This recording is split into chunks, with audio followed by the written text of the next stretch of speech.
It was just a trial in 5 U.S. airports to have scanners that look through your clothes and record your naked body. Now it's going in 200, all the big 214, all the major airports. And now they announced yesterday they're going to put it on the streets of America looking through your clothes. I mean, my God, it's just a trial, David. Yeah, it's just a trial, and this is what I call the totalitarian tiptoe. Although it's not even the totalitarian tiptoe anymore; it's a totalitarian sprint. This is coming in so fast, and this is another point that I would say to people. I did make the point last time we talked. You know, people need to open their minds to the bigger picture of what's behind this too, because when you look at the scale, the interconnected detail of all these different aspects of society and life and emotion and mind, and all of it is being brought into this. You know, it's not a group of dark-suited men sitting around a table working this out. There is a vast conspiracy behind this, which is coordinating it all. And George Bush and Barack Obama and Gordon Brown are light years down the pyramid from the level it's coming out of, and the scale of technological advancement that is behind it.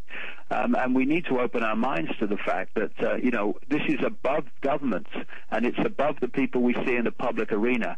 We've got to get really in the shadows before we're going to ever understand what the force is behind this that plays out through these people but doesn't originate with them. Well, we know the tax-free foundations and congressional hearings have think tanks for every little aspect. Then they have these literal statistical and organizational geniuses who put it all together. But you're right. Then when you look at it, then you find out they're all occultist at the highest level of the pyramid. They're all into blood sacrifice. And we're not making this up, folks. This is mainstream. It comes out here and there. Richard Nixon talked about the homosexual orgies at Bohemian Grove. That's on tape, Harper's Magazine.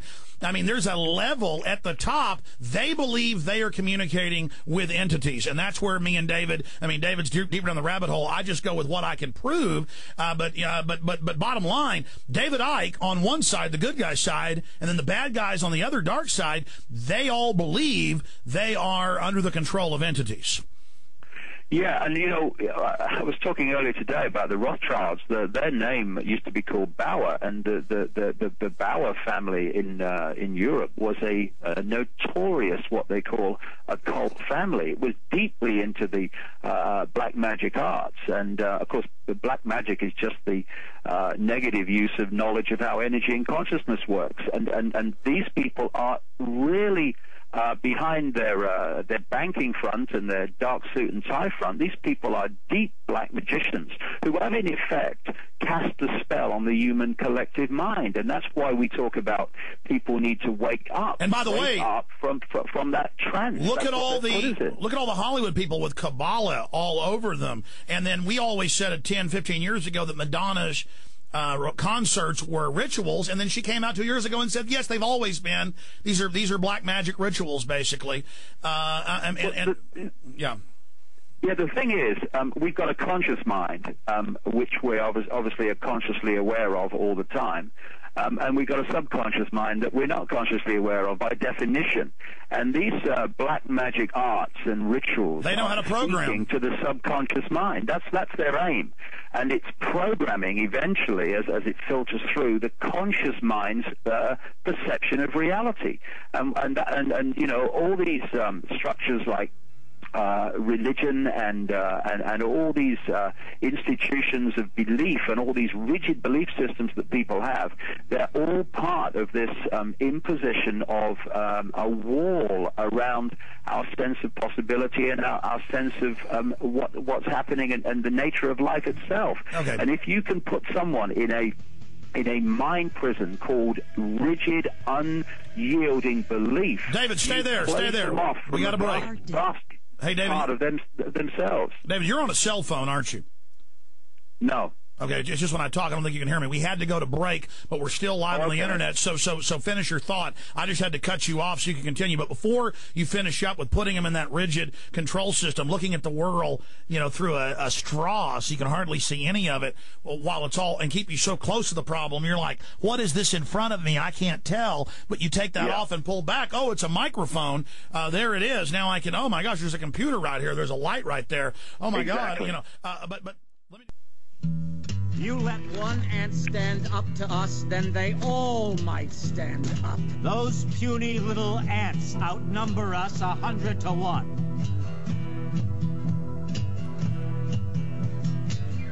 Your own personal Jesus.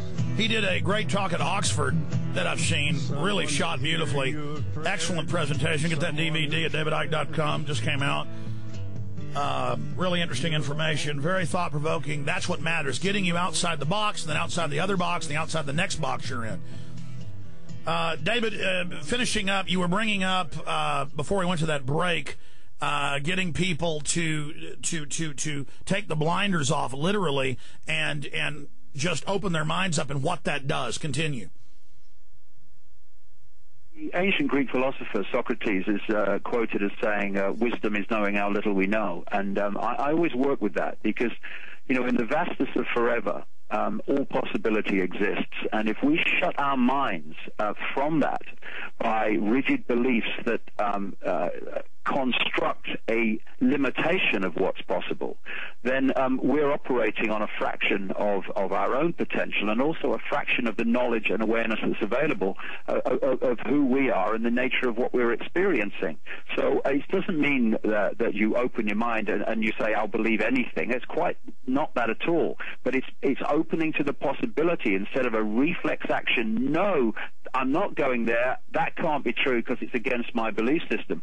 And there's this psychological state which explains so much about behavior, which is called cognitive dissonance, and it's a stress state and an unease state that people go in when their belief and their experience or information they come across are contradicting each other.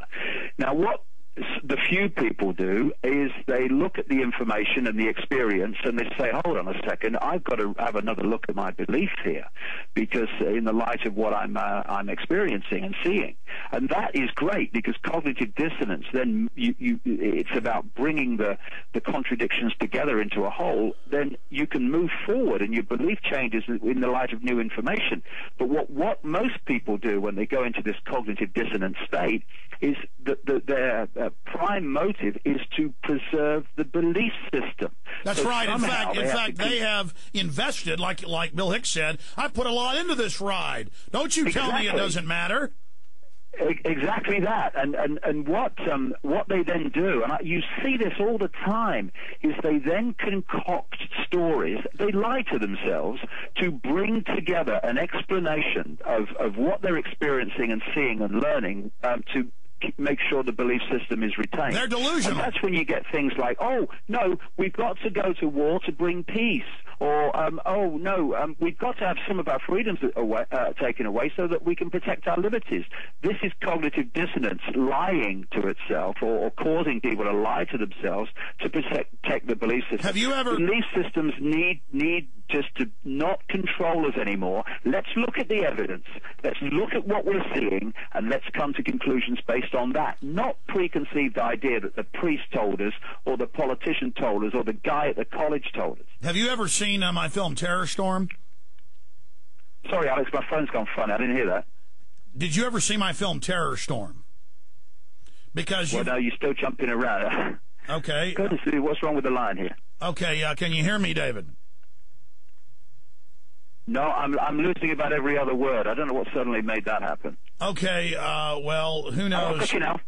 Okay, you can hear me. Yep. Have you ever seen my film Terror Storm? I've looked at it a little bit, yeah. Okay. Well, I mean, there's the part where the woman at the fruit shop outside says, I want to give up my liberty for freedom. And I said, but liberty and freedom are the same things. She's like, no, they're not. So, I mean, talk about doublethink. I won't give up my liberty for freedom. David Icke in the final 5-minute segment with him, then Bob Chapman, detailed analysis of the engineered economic implosion that is happening. Stay with us. All right, I'm going to skip this break, too. There's just 1 minute. David, we're going to come back in 1 minute. We'll have 5 minutes left, and I've got you set for the 6th of October at 11 to 1. Yes, 11 to 1. 11 to 1, that's great. 11 to 1 Pacific time. Yeah. And that'll be from 1 to 3 Central Standard Time, but 11 to 1, and I'm really excited, and we'll just get into whatever you want to cover for 2 hours. That'll be an hour and a half of live airtime, so you are the best. Yeah, I'd like to look at reality and how we create it and how we interact with it, because these guys know that, and they've kept it from us, and that's given them a prime center of power. Absolutely. We're going to go live in about 30 seconds, and then I'll just let you go so you can hurry on your way at the end of the segment. I won't say bye. I'll say bye now. Thank you for coming on with us, David. Cheers, Alex. Okay, final segment right now. Here we go, my friend.